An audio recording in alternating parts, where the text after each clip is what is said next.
إن الحمد لله نحمده ونستعينه ونستغفره ونعوذ بالله من شرور أنفسنا ومن سيئات أعمالنا من يهده الله فلا مضل له ومن يضلله فلا هادي له أشهد أن لا إله إلا الله وحده لا شريك له وأشهد أن محمدا عبده ورسوله اللهم صل على محمد وعلى آل محمد كما صليت على إبراهيم وعلى آل إبراهيم وبارك على محمد وعلى آل محمد كما باركت على إبراهيم وعلى آل إبراهيم إنك حميد مجيد أما بعد فقد قال الله تعالى في كلامه الكريم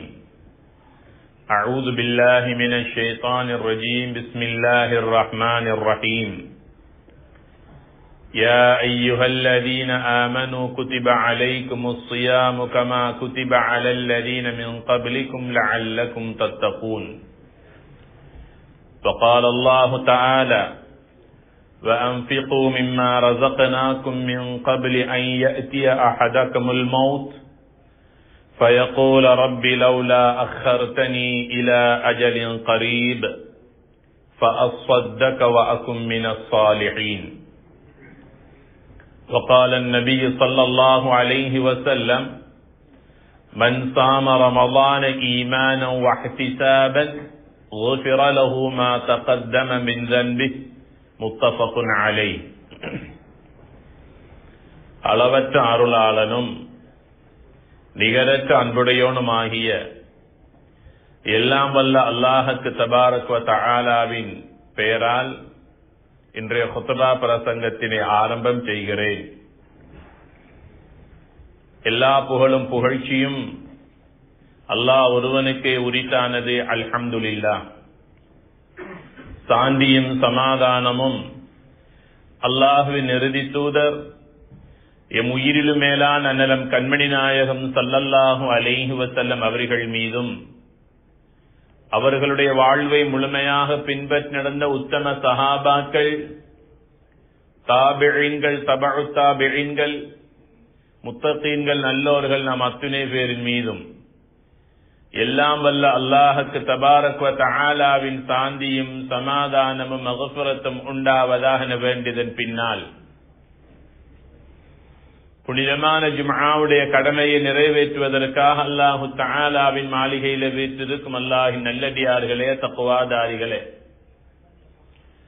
அல்லாஹுக்கு தபாரக் வ தஆலா எந்த நலவான கருமங்களை எடுத்து நடக்குமாறு நமக்கெல்லாம் ஏவிருக்கின்றானோ அவனுடைய ஏவல்களை நம்முடைய வாழ்க்கையில் எடுத்து நடந்து கொள்ளுமாறும், எந்த விடயங்களிலிருந்து முழுமையாக நம்மை பாதுகாத்துக் கொள்ளுமாறு அல்லாஹுக்கு தபாரக் வ தஆலா எம்மை பார்த்து தடை உத்தரவு பிறப்பித்திருக்கிறானோ அவ்வாறான தீய செயல்களில் இருந்து முழுமையாக நமது ஆன்மாவை பாதுகாத்துக் கொள்ளுமாறு முதலாவதாக இவ்வடியேனுக்கும் அப்பால் உங்களுக்கும் வசியத் என்னும் நல்ல உபதேசம் செய்து கொள்ளுகின்றேன்.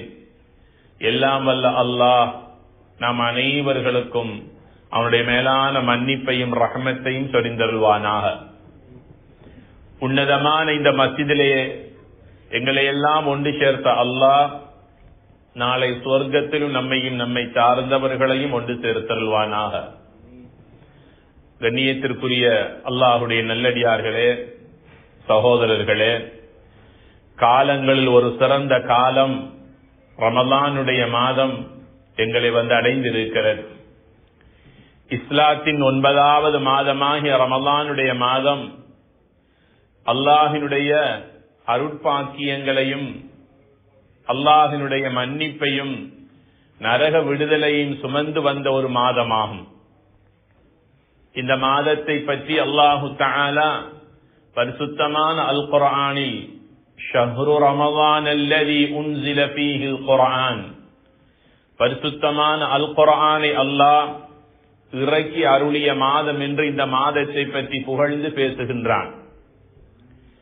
நபிகள் நாயகம் ஸல்லல்லாஹு அலைஹி வஸல்லம் அவர்கள் மதீனாவில் வாழ்ந்து கொண்டிருக்கின்ற போது ஹிஜ்ரி 2ஆம் ஆண்டு இந்த நோன்பு கடமையாக்கப்பட்டது. நபிகள் நாயகம் ஸல்லல்லாஹு அலைஹி வஸல்லம் அவர்களுடைய 23 ஆண்டு கால நபித்துவ வாழ்க்கையில் 9 ஆண்டுகள் நோன்பு நோற்றிருக்கிறார்கள். அந்த ரமலானுடைய மாதம் எங்களிடத்திலே வந்து ஹிஜ்ரி 1445ஆம் ஆண்டினுடைய ரமலானை அடைந்த முதலாவது ஜும்ஆவினுடைய அமலிலே அல்லாஹு தஆலா எங்களை எல்லாம் கொண்டு சேர்த்திருக்கின்றான். அன்பார்ந்த சகோதரர்களே, ஒவ்வொரு கடமைக்கும் ஃபர்லுகள் இருப்பதை போன்று இந்த நோன்புக்கும் அல்லாஹ் ஃபர்லுகளை வைத்திருக்கின்றான். நோன்பினுடைய ஃபர்லுகள் மொத்தம் 2. ஒன்று, நியத்து வைக்க வேண்டும். அல்லாஹ்வுக்காக நோன்பு நோக்கிறேன் என்ற நியத்தை மனதிலே வைத்துக் கொள்ள வேண்டும். நியத்தில்லாத எந்த அமலையும் அல்லாஹ் ஏற்றுக்கொள்ள மாட்டான். நோன்பினுடைய 2வது ஃபர்து, நோன்பை முறிக்கக்கூடிய எந்த காரியத்திலும் ஈடுபடக்கூடாது. உண்ணுதல், பருகுதல், இச்சைகளை கட்டுப்படுத்தாமல் விட்டுவிடுதல், அதே போன்று பொய் பேசுதல், புறம் பேசுதல், பொறாமைப்படுதல், தொழுகை இல்லாமல் நோன்பை கழித்தல் போன்ற செயல்களின் மூலமாக நோன்பு பயனற்றதாக ஆகிவிடும். ஒரு இமாமிடத்தில் ஒரு கேள்வி கேட்கப்படுகிறது. ஒரு மனிதன் சஹர் செய்தான், இஃப்தார் வரைக்கும் உண்ணாமல் பருகாமல் அவன் நோன்பு நோற்றிருக்கிறான். ஆனால் அவனிடத்திலே ஃபஜ்ர் தொழுகையும் இல்லை, துஹர் தொழுகையும் இல்லை, தொழுகை இல்லாமல் நோன்பு நோற்றிருக்கிறான். இவனுடைய நோன்பினுடைய நிலை என்ன என்று பத்துவா கேட்கப்படுகிறது. அந்த இமாம் அவர்கள் சொன்ன பதில் இருக்கிறது, ரொம்ப ஆச்சரியமானது. அவர்கள் சொன்னார்கள், அவனுடைய நோன்பிலே எந்த பிரயோசனமும் இல்லை, அவனுடைய நோன்பை அல்லாஹ் ஏற்றுக்கொள்ள மாட்டான் என்று சொன்னார்கள். தொழுகை இல்லாத நோன்பை அல்லாஹ் கபூல் செய்ய மாட்டான் என்று சொன்னார்கள். அதற்கு ஒரு ஆதாரத்தை காட்டினார்கள். இஸ்லாத்தின் கடமைகள் 5. ஒன்று கலிமா, 2வது ஸலா தொழுகை, 3வது ஜகாத், 4வது ஸௌம் நோன்பு, 5வது ஹஜ். ஆக இஸ்லாத்தின் பிரதான கடமையாகிய தொழுகை எல்லா அமல்களிலும் முதன்மையாக இருக்க வேண்டியது. தொழுகை இல்லாத அமலை அல்லாஹ் ஏற்றுக்கொள்ள மாட்டான் என்ற செய்தியை சொல்லுகிறார்கள். நாம் சிந்தித்து பார்க்க வேண்டும். நோன்பை தந்த அல்லாஹ் நோன்பின் மூலமாக எங்களுடைய பாவங்களை அல்லாஹ் மன்னிப்பதற்கு காத்திருக்கிறான். அந்த நோன்பின் மூலமாக எங்களை அல்லாஹ் நெருங்கி வர பார்க்கின்றான். அல்லாஹுவை நாம் நெருங்க வேண்டிய ஒரு காலம் ரமதானுடைய காலம். அல்லாஹு தஆலா 11 மாத காலங்களாக நாங்கள் செய்த தவறுகளையும் பாவங்களையும் மன்னிப்பதற்காக இந்த நோன்பை அல்லாஹ் எங்களுக்கு தந்து எங்களுடைய கல்வை அல்லாஹ் பரிசுத்தப்படுத்துகின்ற மாதம் இந்த புனிதமான ரமலானுடைய மாதம். நபிகள் நாயகம் ஸல்லல்லாஹு அலைஹி வஸல்லம் சொன்னார்கள், மன் ஸாம ரமதான ஈமானன் வஹ்திசாபன் குஃபிர லஹு மா தகத்தம மின் ذنبி. அல்லாஹ்வுக்காக நோன்பு நோக்கிறேன் என்ற ஈமானோடு, அந்த நோன்புக்கு அல்லாஹ்வே எனக்கு நிரப்பமான கூலிகளை தருவான் என்ற நம்பிக்கையோடு நன்மையை எதிர்பார்த்து பரலான இந்த நோன்பை யார் நோற்றுக் கொள்கிறாரோ அவருடைய கடந்த கால பாவங்கள் அனைத்தும் மன்னிக்கப்படும் என்று சொன்னார்கள் நபிகள் நாயகம் ஸல்லல்லாஹு அலைஹி வஸல்லம் அவர்கள். ரமலான் வந்ததனால் அல்லாஹ் எங்களுடைய பாவங்களை மன்னித்து விட்டான். பகல் வேளையிலே பரலான நோன்பை நோற்பதை போன்று இரவு நேர வணக்க வழிபாடுகளில் ஈடுபடுமாறு நபிகள் நாயகம் ஸல்லல்லாஹு அலைஹி வஸல்லம் அவர்கள் எங்களுக்கு கட்டளையிட்டிருக்கிறார்கள். மன் காம ரமதான ஈமானன் வஹ்திசாபன் குஃபிர லஹு மா தகத்தம மின் ذنبி. முத்தஃபகுன் அலைஹ். பகல் வேளையிலே பரலான நோன்பை நோற்றுக் கொள்ளுங்கள். இரவு நேரத்திலே சுன்னத்தான தொழுகையை கொண்டு ரமதானுடைய இரவை நீங்கள் உயிர்ப்பியுங்கள், ஹயாத்தாக்குங்கள். பகல் வேளையிலே நோன்பின் மூலமாக உங்களுடைய பாவங்கள் மன்னிக்கப்படும். இரவு நேரத்திலே தொழுகையின் மூலமாக உங்களுடைய பாவங்கள் மன்னிக்கப்படும். ஆக மொத்தத்தில் ரமலான் கடந்து செல்லுகின்ற போது உங்களுடைய உள்ளம் பரிசுத்தமானதாக இருக்கும் என்று நபிகள் நாயகம் ஸல்லல்லாஹு அலைஹி வஸல்லம் சொல்லுகிறார்கள். அஸ்ஸௌமு வல் குர்ஆன், நிச்சயமாக நாங்கள் நோட்கின்ற நோன்பு, நாங்கள் ஓதுகின்ற குர்ஆன், யஷ்ஃபஆனி லில் அப்த், நாளை கியாமத்துடைய நாளில் யாரும் யாருக்குமே உதவி செய்ய முடியாத அந்த மஹ்ஷர் பெருவழி, அதுதான் மாலிகி யௌமித்தீன். அல்லாஹு தஆலா எங்களுடைய கைகளிலே எங்களுடைய ரிப்போர்ட்டை, எங்களுடைய ரிசல்ட்டை தரக்கூடிய நாள் அந்த கியாமத்துடைய நாள்.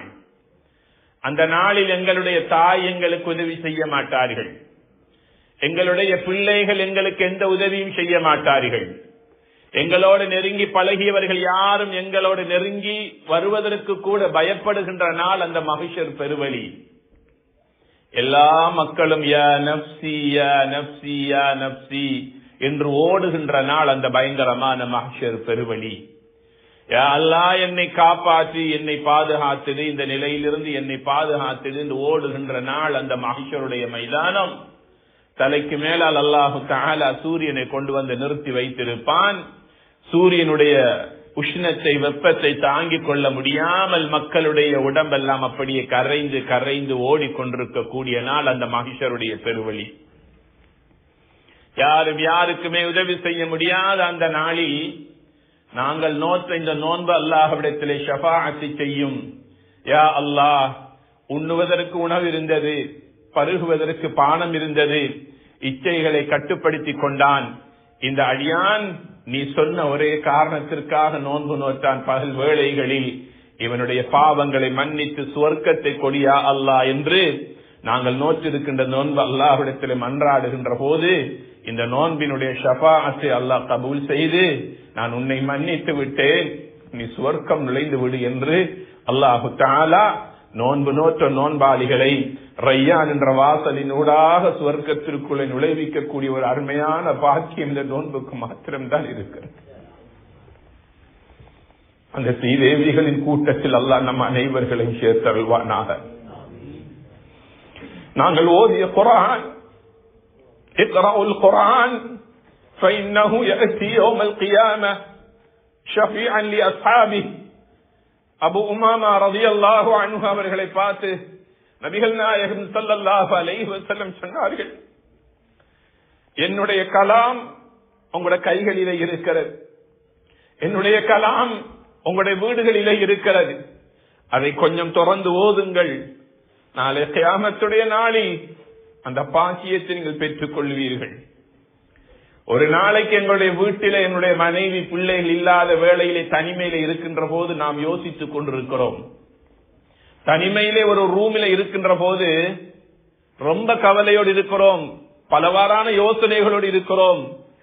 ஒரு நாளைக்கு அந்த ரூமில தனிமையில இருக்கின்ற போது இந்த அளவுக்கு பல யோசனைகள் என்றால் எத்தனை ஆயிரம் வருடங்களோ தெரியாது கபருக்குள்ள போய் தனியே இருக்க போகின்றோம். அந்த நிலை எப்படி இருக்கும் என்பதை சிந்தித்து பாருங்கள். நபிகளார் ஸல்லல்லாஹு அலைஹி வஸல்லம் சொன்னார்கள், கபருக்குள்ள தனிமையில இருக்க போகிறோம் என்ற பயமா உங்களுக்கு? குர்ஆனை ஓதுங்கள். புர்ஹானுன் வ ஹுஜ்ஜத்துன், உங்களுக்கு கபருக்குள்ள அந்த குர்ஆன் உங்களுக்கு துணையாக வந்து நிற்கும், உங்களுக்கு பிரகாசமாக தரும். அது கபர் இருட்டாக இருக்காது. இன்ன ஹாதல் குர்ஆன், நிச்சயமாக இந்த குர்ஆன் உங்களுக்கு கபருல வெளிச்சம் தரும், உங்களுக்கு ஆதாரமாக வரும். மஹ்ஷர் மைதானத்தில் அல்லாஹ்விடத்திலே வந்து உங்களுக்காக ஷஃபாஅத் செய்யும் என்று நபிகள் நாயகம் ஸல்லல்லாஹு அலைஹி வஸல்லம் சொன்னார்கள். அன்புள்ள சகோதரர்களே, ரமலான் நாங்கள் அதனுடைய நன்மைகளை இன்னும் புரிந்து கொள்ளவில்லை. அந்த ரமலானுடைய மாண்புகளை, மகத்துவங்களை நாங்கள் இன்னும் புரிந்து கொள்ளவில்லை. ஆனாலும் அல்லாஹு தஆலா ஒவ்வொரு வருடம் அந்த கண்ணியமான மாதத்தை எங்களுக்கு தந்து கொண்டே இருக்கின்றான். அல்ஹம்துலில்லாஹ் சும்ம அல்ஹம்துலில்லாஹ் என்று அல்லாஹ்வுக்கு நாங்கள் அதிகமாக நன்றி செலுத்திக் கொள்ள வேண்டும். கடந்த வருடம் எங்களோடு நோன்பு நோற்ற எத்தனையோ நோன்பாளிகள், எங்களோடு இரவு நேர வணக்க வழிபாடுகளிலே தொழுத தொழுகையாளிகள், இன்று அவர்கள் வஃபாத்தாகி மன்னரை வாழ்க்கை வாழ்ந்து கொண்டிருக்கிறார்கள். இன்ஷா அல்லாஹ் 1446 அடுத்த வருடம் வருகின்ற ரமலான் வருகின்ற போது எங்களுடைய கதி என்ன என்பது யாருக்கும் தெரியாது. ஆக எங்களுடைய வாழ்க்கையில் அல்லாஹ் தந்திருக்கிற கடைசி நோன்பு இதுதான் என்ற நீயத்தோடு, அந்த நீயத்தோடு இந்த நோன்பினுடைய உச்ச பயன்களை அடைந்து கொள்ளும் முகமாக அதிகமான நன்மைகளை செய்து கொள்வதற்கு நாங்கள் முயற்சிக்க வேண்டும். கண்மூடி முடிப்பதற்கு முன்னால் இந்த கண்ணியமான ரமலான் எங்களை விட்டு கடந்து விடும் கண்ணியத்திற்குரிய பெருமக்களே, அதற்கு பிறகு கவலைப்படுவதில் எந்த அர்த்தமும் கிடையாது. இந்த ரமலான் எங்களுடைய பாவங்களை மன்னிப்பதற்கான ஒரு அருமையான வாய்ப்பை எங்களுக்கு தந்திருக்கிறது. 3 மனிதர்களுடைய துஆக்கள் அல்லாஹ்விடத்திலே கேட்டவுடன் கபூல் செய்யப்படும் என்று நபிகள் நாயகம் ஸல்லல்லாஹு அலைஹி வஸல்லம் சொன்னார்கள். அஸ்ஸாயிம் ஹத்தா யுஃப்திர், ஒரு நோன்பாளி நோன்பு நோற்ற நிலையில் யா அல்லாஹ், யா ரஹ்மான், யா ரப்பி என்று ஒட்டிய வயிற்றோடு காய்ந்த உதடுகளோடு அல்லாஹ்விடத்திலே தொடர்பு கொள்கிறான். அந்த நோன்பாளியுடைய கையை அல்லாஹ் வெறும் கையாக திருப்புவதற்கு அல்லாஹ் வெட்கப்படுகிறான் என்று சொன்னார்கள் ஸல்லல்லாஹு அலைஹி வஸல்லம் அவர்கள். நோன்பின் மூலமாக அல்லாஹ் எங்களுடைய பாவங்களை மன்னிக்கின்றான். லிஸ்ஸாயிமி ஃபர்ஹதான், ஒரு நோன்பாளிக்கு 2 சந்தோஷங்களை அல்லாஹ் வைத்திருக்கின்றான். ஒன்று, நோன்பு துறக்கின்ற இஃப்தாருடைய நேரத்தில் எல்லாருடைய முகத்திலையும் ஒரு வகையான சந்தோஷம், மலர்ச்சி. நோன்பு துறக்க போகிறோம் என்ற சந்தோஷம். இந்த சந்தோஷத்துக்கு ஈடு இணை கிடையாது. இரண்டாவது ஒரு சந்தோஷம் இருக்கிறது, நாளை கியாமத்துடைய நாளில் நோன்பாளிகள் அர்ஷுடைய ரஹ்மானை பார்க்கக்கூடிய பாக்கியத்தை அல்லாஹ் தருவான். அல்லாஹு தஆலா நோன்பாளிகளுக்கு அல்லாஹ்வை பார்க்கக்கூடிய லிகாவை அல்லாஹ் தருவான். அந்த அல்லாஹ்வை அர்ஷுடைய ரஹ்மானை பார்க்கக்கூடிய அந்த பாக்கியம் அது யாருக்கு? அல்லாஹ்வுக்காக நோன்பு இருக்கக்கூடிய நோன்பாளிகளுக்கு அல்லாஹ் வைத்திருக்கின்றான். ஆக இஃப்தாருடைய நேரத்திலே அதிகமாக அல்லாஹ்விடத்தில் இஸ்திக்ஃபார் செய்ய வேண்டும். அல்லாஹும்ம இன்னக அஃபூவுன் துஹிப்புல் அஃவ ஃபஅஃபு அன்னி, யா அல்லாஹ், நீ பாவங்களை ரொம்ப மன்னிக்க கூடியவனாக இருக்கிறாய், பாவ மன்னிப்பை மிகவும் விரும்பி ஏற்கக்கூடியவனாக இருக்கிறாய். ஃபக்ஃபிர்லி ஃபஅஃபு அன்னி, என் பாவங்களை மன்னித்து விடு ரப்பே ரஹ்மானே என்று இஃப்தாருடைய நேரத்திலே இந்த துஆவை நாங்கள் அதிகமாக ஓதிக்கொள்ள வேண்டும். மக்ஃபிரத்தை வேண்டி நிற்கின்ற மாதம் இந்த ரமலானுடைய மாதம். இரண்டாவது ஒன்று இருக்கிறது, இந்த மாதத்தில் அதிகமாக சதகாக்கள், உதவிகள் செய்யுமாறு, தர்மங்கள் செய்யுமாறு அல்லாஹ்வுடைய தூதர் ஸல்லல்லாஹு அலைஹி வஸல்லம் அவர்கள் எங்களுக்கு ஆர்வமூட்டி இருக்கிறார்கள். ஒரு நபித்தோழர் நபிகளாரிடத்திலே வருகிறார்கள், ஐயு ஸதகதி அஃதல், சதகாக்களில் மிக மிக சிறந்தது எது? எப்போது நாம் சதகா கொடுத்தால் அல்லாஹு தஆலா அதிகமான நன்மைகளை தருவான் என்று கேட்டபோது, ஃபீ ரமலான், ரமலானுடைய மாதத்தில் நீங்க சதகாக்களை கொடுங்கள், அதற்கு நிகராக ஒன்றும் கிடையாது என்று நபிகள் நாயகம் ஸல்லல்லாஹு அலைஹி வஸல்லம் சொன்னது மட்டுமல்ல, தங்களுடைய காலத்தில் தங்களுடைய கைகளினால் அதிகமாக வேகமாக வீசுகின்ற காற்றை விடவும் சதகாக்களை அதிகமாக கொடுத்திருக்கிறார்கள். ஆக ஏழைகள், எளியவர்கள், யதீம்களான அனாதைகள், விதவைகள், இப்படியான பல மக்கள் நம் சமூகத்திலே, நம் குடும்பத்திலே வாழ்ந்து கொண்டிருக்கிறார்கள். உங்கள் குடும்பத்திலே வாழ்ந்து கொண்டிருக்கிறார்கள், நமது நாட்டிலே வாழ்ந்து கொண்டிருக்கிறார்கள். அந்த மக்கள் தங்களுடைய உள்ளத்திலே ஒரு எண்ணத்தை வைத்திருக்கிறார்கள். என்னுடைய நானா கனடாவிலே வாழ்கிறார், என்னுடைய மச்சான் கனடாவிலே இருக்கிறார், என்னுடைய சாச்சா இப்படியாக வெளியிலே இருக்கிறார் என்று பெருமையாக பேசிக் கொள்ளுகிறார்கள். குடும்பத்தில் உள்ளவர்கள், என்னால் அவர்களுக்கு என்ன உதவியை நான் செய்கிறேன், என்னை பற்றி பெருமையாக உள்ளத்திலே வைத்துக் கொண்டிருக்கிறார்களே, என்னை பற்றி பெருமையாக குடும்ப உறவினரிடத்திலே சொல்லுகிறார்களே, என்னால் அவர்களுக்கு என்ன உதவி போகிறது? ஒரு நாள் நான் சுகம் இல்லாமல் படுத்தால், ஒரு நாள் நான் கண்மூடி கபருக்கு சென்றால் எனக்காக துஆ செய்யக்கூடிய நல்ல மக்களை நான் உருவாக்கி இருக்கிறேனா என்பதை இந்த சந்தர்ப்பத்திலே நாம் யோசித்து பார்க்க வேண்டும். அல்லாஹ்வுடைய குர்ஆன் சொல்லுகிறது, வஅன்ஃபிகு மிம்மா ரஸக்னாகும் மின் قبل أن يأتي أحدكم الموت, மௌத் வாரத்துக்கு முன்னால் அல்லாஹ் தந்திருக்கிற இந்த சொத்து செல்வங்களை உரியவர்களுக்கு நீங்கள் கொடுங்கள். உங்களுக்காக மாத்திரம் அல்லாஹ் தரவில்லை, தேவையுள்ள மக்கள் இருக்கிறார்கள், அவர்களுக்கு நீங்கள் கொடுத்துதவுங்கள். நிச்சயமாக சக்கராத்துடைய நேரம் வருகின்ற போது ஒரு மனிதன் அந்த நேரத்தில் அல்லாஹ்விடத்திலே கெஞ்சி கதறி கேட்கின்ற ஒரே ஒரு விடயம் என்ன தெரியுமா? லவ்லா அக்ஹர்தனி இலா அஜலின் கரீப், யா அல்லாஹ், இப்போது என்னை மௌத்தாக்கி விடாமல் என்னுடைய அஜலை, என்னுடைய காலத்தை, ஹயாத்தை என்ன கொஞ்சம் நீளமாக்கி தாயா அல்லாஹ், ஃபஅஸ்ஸதக வஅகும் மினஸ் ஸாலிஹீன், நீ தந்த சொத்து செல்வங்களிலிருந்து தேவையான மக்களுக்கு நான் சதக்கா கொடுத்து விட்டு வருகிறேன் என்று சக்கராத்துடைய நேரத்தில் ஒரு மனிதன் அழுது புலம்பி அல்லாஹ்விடத்தில் இன்னும் கொஞ்சம் அவகாசம் கேட்பான். எதற்காக? தொழுவதற்காக அல்ல, நோன்பு நோட்பதற்காக அல்ல, இன்னும் பல அமல்களை செய்வதற்காக அல்ல. அவன் சக்கராத்துடைய நேரத்தில் அல்லாஹ்விடத்தில் கொஞ்ச நேரம் கேட்பது எதற்காக? அல்லாஹ் தந்த சொத்து செல்வங்களை அல்லாஹ்வுக்காக நான் செலவழித்து விட்டு வருகிறேன் யா ரப்பே, எனக்கு கொஞ்சம் அவகாசம் தா என்று அல்லாஹ்விடத்தில் சக்கராத்தில் வைத்து ஒவ்வொரு மனிதனும் கெஞ்சுவார்கள், கதறுவார்கள், அழுவார்கள். அல்லாஹு தஆலா ஒரு வினாடி கூட அவர்களுக்கு பிற்படுத்தி கொடுக்கவே மாட்டான். காலம் முடிந்து விட்டால், அஜல் முடிந்து விட்டால் எல்லோரும் அல்லாஹ்வின் பக்கமாக சென்றுதான் ஆக வேண்டும். கண்ணியத்திற்குரியவர்களே, இறுதியாக ஒரு செய்தியை சொல்லி நான் முடித்துக் கொள்ளுகிறேன். சதகா கொடுப்பதன் மூலமாக சூஇல் கதா, கெட்ட மௌத்து வருவதிலிருந்து அல்லாஹ் பாதுகாப்பான். சதகா கொடுப்பதன் மூலமாக எங்கட குடும்பத்தை அல்லாஹ் நல்ல வாழ வைப்பான். சதகா கொடுப்பதன் மூலமாக எங்களுடைய பிள்ளைகள் எங்களுக்காக துஆ செய்யக்கூடிய நல்ல பரம்பரையினராக அல்லாஹு தஆலா வாழ வைப்பான். சதகா கொடுக்கக்கூடியவர்கள் நாளை கியாமத்துடைய நாளில் அர்ஷுடைய நிழலுக்கு சொந்தக்காரர்களாக இருப்பார்கள். வல்லாஹு ஃபீ ஔனில் அப்தி மா கானல் அப்து ஃபீ ஔனி அஹீஹ். ஒரு சகோதரனுக்கு நீங்கள் அவனுடைய கஷ்டத்தை போக்குவதற்காக உதவி செய்தால், அவனுடைய கடனை நீக்குவதற்காக நீங்கள் கொஞ்சம் உதவி செய்தால், உங்களுக்கு வருகின்ற மலையளவு தீங்குகளையும் ஆபத்துக்களையும் அல்லாஹ் உங்களை விட்டு பாதுகாத்து உங்களை காப்பாற்றுவான் என்று நபிகள் நாயகம் ஸல்லல்லாஹு அலைஹி வஸல்லம் சொன்னார்கள்.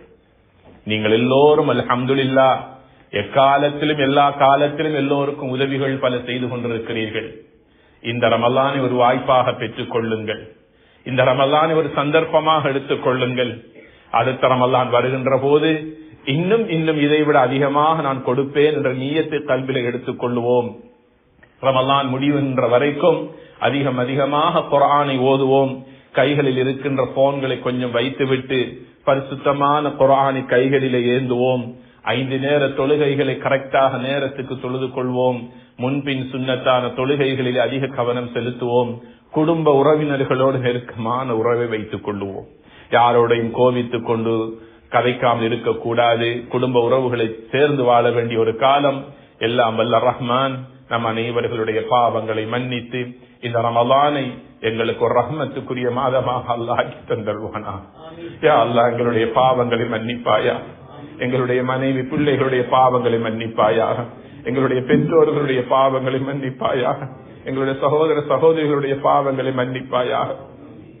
பலஸ்தீனிலே காசாவிலே வாழுகின்ற மக்களுக்கு யா அல்லாஹ் நீ ரஹ்மத் செய்வாயாக, அழகிய பொறுமையை கொடுத்தருள்வாயாக.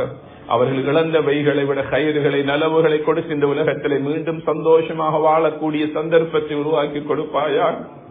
இரக்கமுள்ள ரஹ்மானே, நீ மிகவும் இரக்கமுள்ள நாயன் யா அல்லாஹ், எங்களுடைய பாவங்களை மன்னித்தருள்வாயாக, எங்களுடைய கல்விகளை பரிசுத்தப்படுத்தி அருள்வாயாக, எங்களுக்கு நீண்ட ஆயுளை தருவாயாக, திடீர் மௌத்திலிருந்து எங்களை நீ பாதுகாப்பாயாக. اللهم إنا نعوذ بك من جهد البلاء وضرق الشقاء وسوء القضاء وشماتة الأعداء. ربنا آتنا في الدنيا حسنة وفي الآخرة حسنة وقنا عذاب النار. وصلى الله تعالى وسلم على النبي الأمي وعلى